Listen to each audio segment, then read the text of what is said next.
Now, it seems where you live can have a dramatic influence on your life expectancy. Latest figures released by the Office of National Statistics show the variation across England and Wales can be up to 20 years. Denbighshire in Wales has been one of the lowest life expectancies for men and women. The ward of Rhyl West has an expectancy of 74.5 years for women and just over 68 for men. Bloomfield in Blackpool is the lowest in the country at 68.2 years for men. Contrast that with the highest figures. Men in Knightsbridge and Belgravia in Westminster can expect to live to just over 89. And women in Dullingham Village in East Cambridgeshire to 97. Well, joining me shortly in the studio will be the Labour MP Chris Ruan, who represents Rhyl West, which has one of the lowest life expectancy rates. And from Parliament's Central Lobby is the Conservative MP Vicky Ford. Vicky Ford, welcome to the programme. What do you make, first of all, of the disparity between the highest and lowest parts of England and Wales in terms of expectancy? Well, clearly there is an issue, and we do need to address that difference in life expectancy in different communities. But it is because of a number of different factors. There's obviously health issues, which are a number of complex issues which the government is already working on, as well as income differentials. And the good news is that actually income inequality is much lower now than it was under the past Labour government, for example. So the health inequality issues, that's about addressing things like childhood obesity and diabetes and cancer survival, and those are all issues that the government is taking action on. Right, but it should have taken action by now. I mean, 20 years is a massive difference between parts of England and Wales with the lowest and highest life expectancy rates, and it is a Conservative government that has been in charge of the things you've just talked about since 2010. These issues take time to address because obviously what happens at the end of life is affected by what happened as one was a child and growing up. So, as I said, issues like the health differentials, issues like tackling smoking, tackling childhood obesity, those are all issues which the government has focused on and is delivering results on. And as I said, the income inequality is a key issue. Why is income inequality getting better? Is because the government has managed to help more people back into work. 3 million more jobs, 880,000 fewer families without work. Right, and putting people in real jobs with more money in their pockets helps healthier living. Right. Chris Ruan, welcome to the Daily Politics. As we've seen, your constituency, Vale of Clwyd, includes the ward of Rhyl West, which we mentioned it has one of the lowest life expectancies for men and women. Why? Well, it's funny that the two areas that you've highlighted were two seaside towns, Rhyl in Wales and Blackpool in England. And what you have seen in England is because of the benefits cap, bedroom tax, universal credit, people, as Boris Johnson said, have been socially cleansed from the areas that they lived in the cities. And many of them have fled to coastal towns. And you've seen a concentration in specific wards of coastal towns, which have had brought the life expectancy down for those towns. If I can just say, you've hit on two constituencies or two or three constituencies here. There is a wider picture here across the United Kingdom, and I put a parliamentary question down some 6 weeks ago.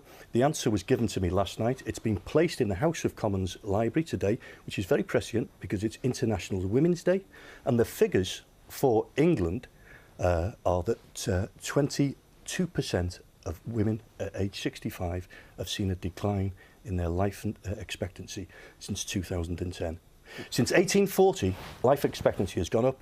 2010, it stopped. Right. Well, that is shocking, isn't it, Vicky Ford? So life expectancy is actually increasing across the country. Right, but take that figure. We'll take the figure that Chris has just used about women over 65. Women over 65 in 20% of the local authority areas in England have witnessed a decline in life expectancy. And that's since 2010, when the Conservatives came into government in coalition, and that is the first time there's been a decline like that. Well, as I said, one of the key issues that we've been focusing on is improving the inequalities, narrowing that gap.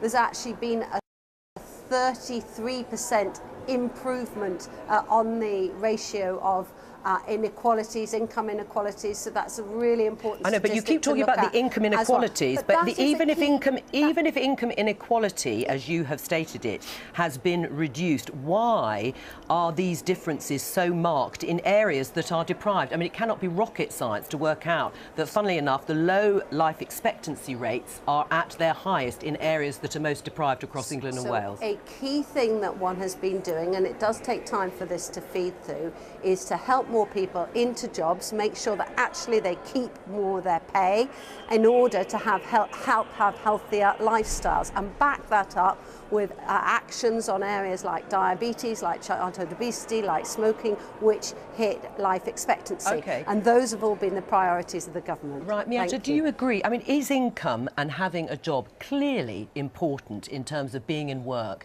and earning money?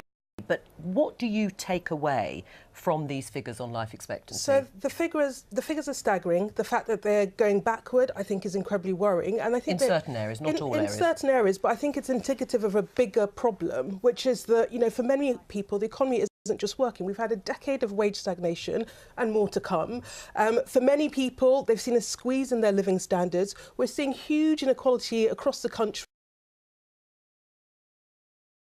where actually a lot of the recovery we've seen since the financial crisis has been in London and the South East, and other parts of the countries haven't benefited.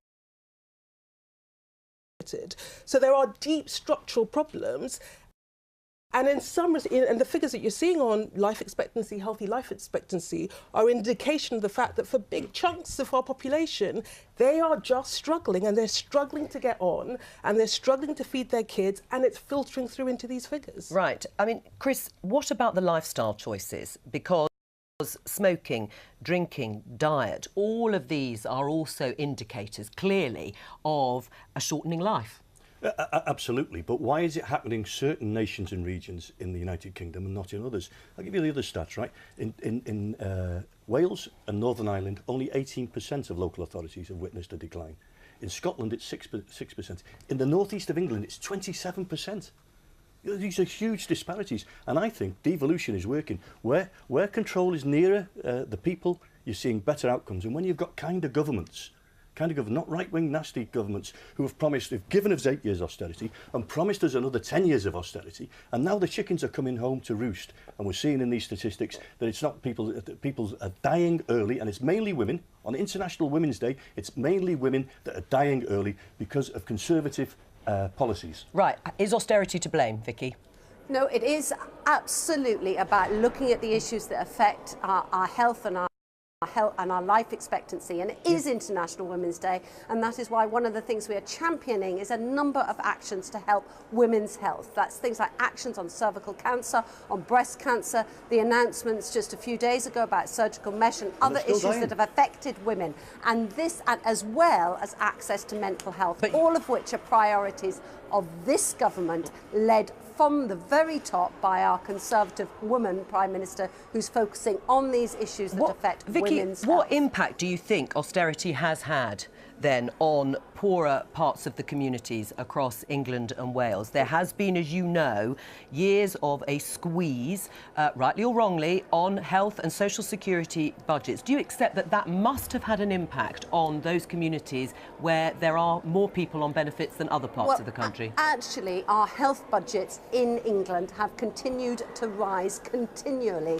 and more money is going to those that need it. That is why the government has focused on making sure that people, especially on lower incomes, have got more money in their pockets. With 3 million people taken out of tax altogether, the national minimum wage, 3 million more jobs, and as I said, 880,000 fewer families without work. That is children better off because their families are working. Okay, so I think the difficulty is you can reel off the stats, but that's not what people are feeling.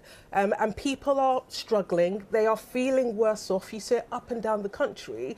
And I think the question about devolution is quite an interesting one, because the capacity of our local government, our community groups to actually try and solve some of these problems, I think is massively constrained. And that's one of the areas where actually we can take action to give them the power and resources to try and act now. Right. But the truth is people are struggling. And and they're not feeling the benefits that you're talking in the headline stats. So that is not their experience. What would you do? Would an increase in wages make a big difference? An increase in wages is an important part of that, but to do that, you've got to think about how we boost wages, for example, in our low-wage, low-skills parts of the economy. That's about a proper active industrial strategy, but that's also about the power balance in the labour market. So ensuring that actually workers have more power so they can have more secure jobs, but that they can actually argue that more of the benefits of the work that they do go to them as wages rather than to shareholders. I'm sorry that we have to end it there. Chris, thank you for coming in. Vicky Ford, thank you for joining us there from Central.